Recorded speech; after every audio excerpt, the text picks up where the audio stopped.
Azusa Street. Have you ever heard of it?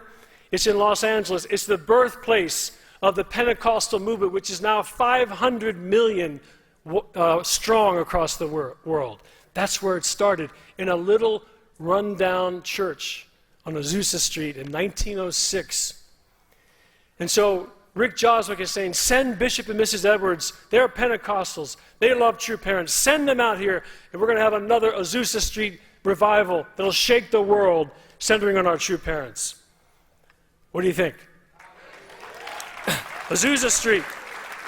If you read about the Azusa Street revival, no one thought that this kind of thing was going to happen. But a humble pastor from Texas, an African-American named William Seymour, and his wife Jen, came and preached in a church.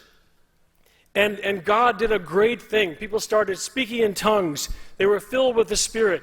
And before you know it, in 1906, hundreds and then thousands and tens of thousands of people would come to this revival that went on for 7 or 8 years in this little church in Azusa Street.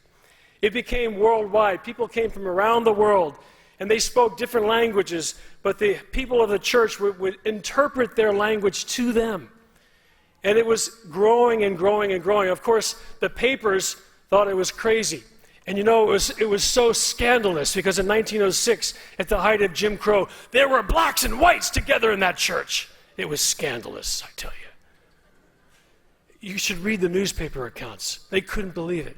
Blacks and whites as brothers and sisters praying together, getting slain in the Spirit together, holding each other. It was scandalous, but it was the work of God.